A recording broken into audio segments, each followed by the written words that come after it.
During the gold rush years, Dunedin was the most prosperous of the country's cities.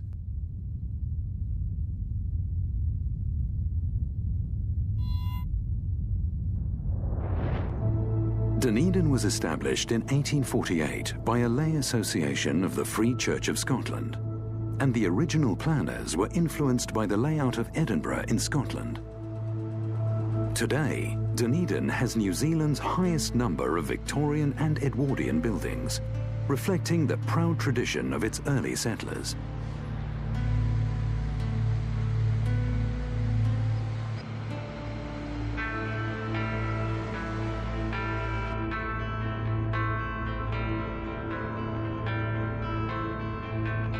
Until 1900, Dunedin was the largest city in the country, and the town was planned with geometric precision.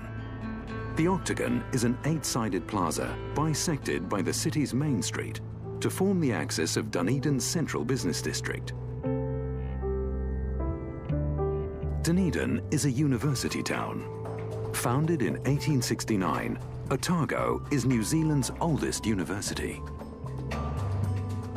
Dunedin enjoys the benefits of a modern city, as well as easy access to nearby beaches.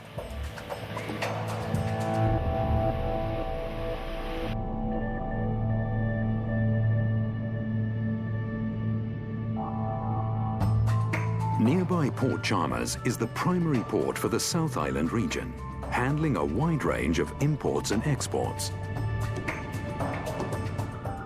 Today, Port Chalmers is a container terminal, servicing export industries based on meat, dairy, and forestry products.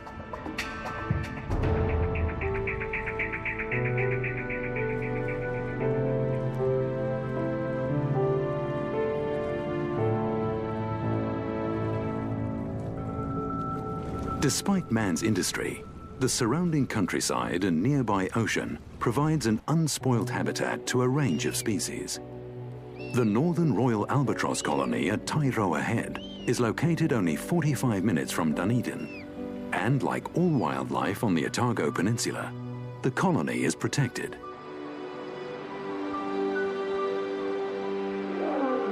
Other species also live here, including fur seals, sea lions, and yellow-eyed penguins.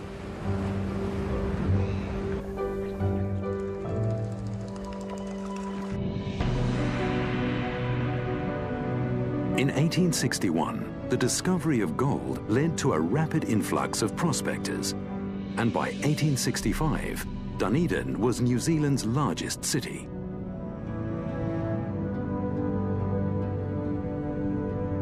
The new arrivals included Irish, English, Italians, French, Germans, and Chinese.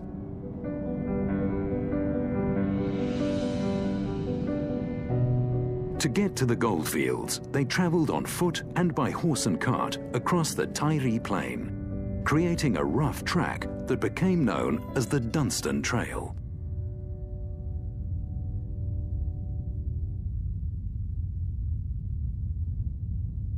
The Dunstan Trail was the most direct route for prospectors heading inland, seeking gold in the forbidding hinterland.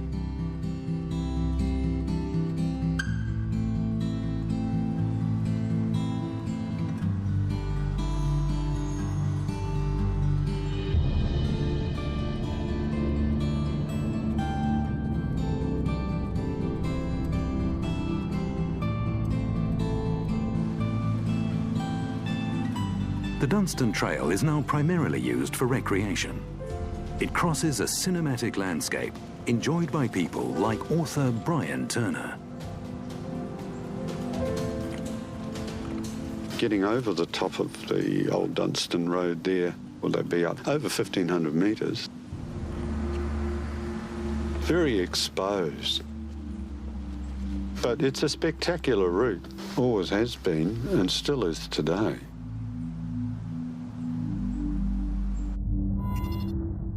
The Dunstan Trail ends here at Bendigo, once a bustling gold town with many productive mines.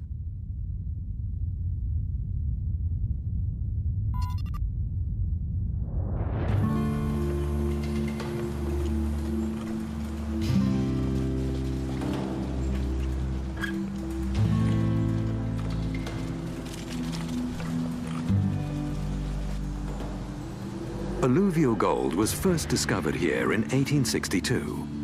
Mining continued until the early 1900s, and there are over 50 abandoned mine shafts in the area.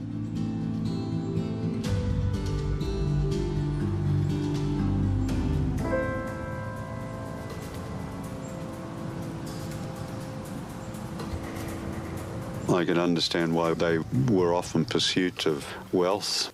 I admired them, really, because they had to be resolute and resilient. You know, very few people alive in New Zealand today could contemplate having to live like that. When I was a teenager, I started going on fishing trips with my family. And we went to parts of Otago that mesmerised me. We went inland a lot, tussock grasslands round the lakes and streams.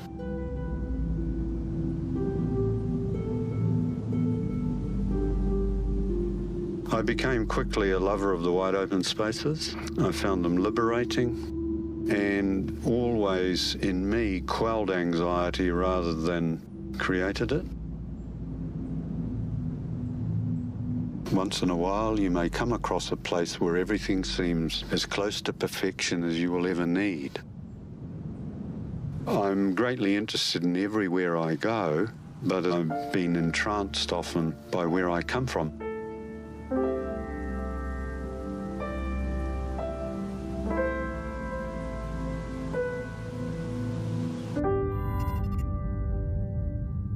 Just to the west, located in a U-shaped valley formed by glacial action during the last ice age, is another of the southern lakes, Wanaka. In 1853, Maori, familiar with the area, guided the first European to Wanaka, gold prospector Nathaniel Chalmers.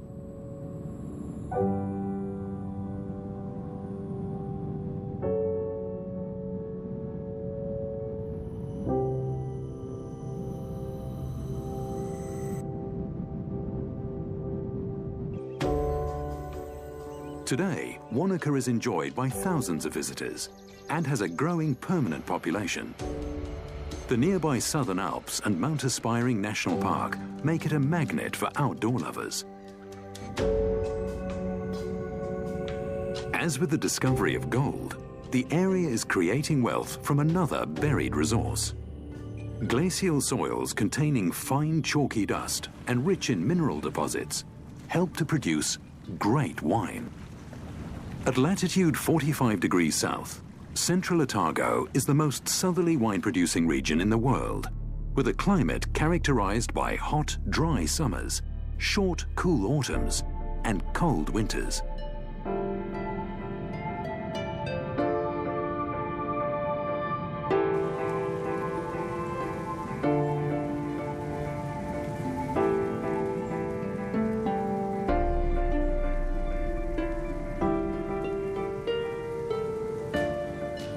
A leading winemaker in the region is Nick Mills. My great-grandfather bought Wanaka Station in 1912. Been here for 5 generations. This is where I belong. Here we are protected on all sides by mountains. We're just a little bit more temperate than the rest of Central Otago.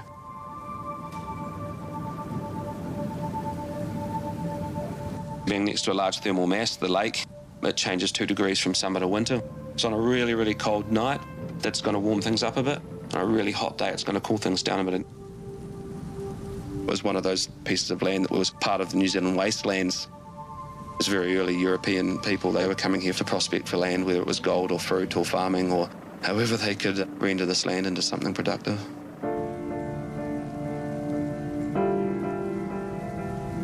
The moraine that we're sitting on is an ancient hard piece of rock that the glacier slid over. So this is the terminus of the ancient glacier. That's what Wanaka's built on. That moraine wall and the water behind it creates lakes. Wanaka was a service town to high country farmers when I was a kid. We were townies and we had 300 hectares. And we were the weirdos because we were goat farmers and trying to experiment with vines.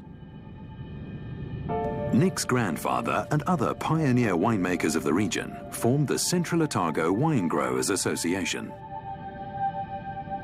Right from the start, we had a collective spirit. They set down this idea that they weren't competing against each other. They were, if one could help the other produce a better wine, it was going to be much better for them. And that culture has permeated all the way through our history. And today, although small, Central Otago is a rapidly developing wine-growing region with an international reputation for producing the best Pinot Noir in the world.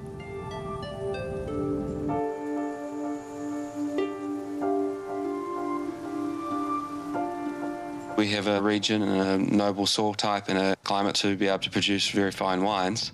And then you've got a group of people that have been trying to help each other produce wines that are most accurate to the site.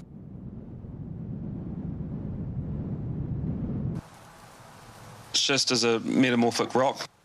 Otago sits on the largest block of schist in the country. If a vine root has to go down through it, it takes a very tortuous path. Every metre it goes down, it might have to take 5 metres of pathways to get there. So you've got a lot of surface area of root hairs in contact with the rock. So there's a really good mineral pickup, if you like, onto the wine. Pinot Noir is happy here. It can grow in this environment. The search for quality are really the key factors to why Central Otago has been so successful. I think in the future, when the vines mature, we will start to see even more identity from the schist, not just the climate. Right now, we're just finishing off that summer work. We've just positioned all the shoots into a certain place. We've taken some leaf cover off, taken the laterals out. Now we're dropping a little bit of fruit. We've just begun to protect the vines by nets from the birds. The vines evolved to be attractive to birds. It's what they're there for. Seed is carried by birds, so there's no point getting stressed out about it and going around and shooting them or poisoning them or anything like that. You just have to exclude them. Every time I come home, I get the same feeling. That's just a very, very special piece of land, and we're very privileged to have our moment upon it.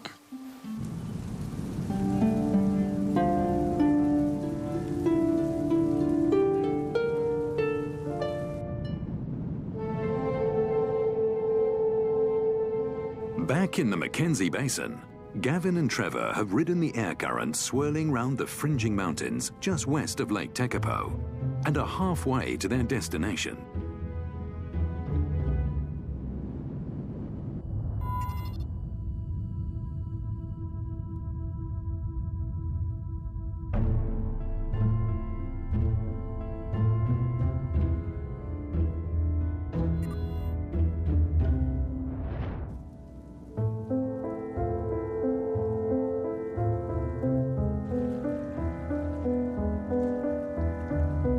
Lake Tekapo Township is surrounded by large sheep farms, or stations. Many of these properties, thousands of hectares in size.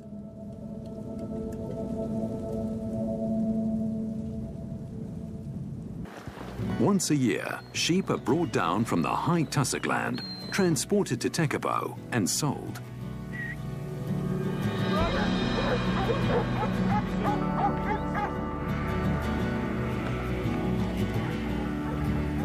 Stock agent Joe Higgins is very familiar with the region. I've been the livestock manager here for 15 years, but I've been coming to this sale for 24 or 5 years. It's an annual sale. These are their older ewes that have been 5 or 6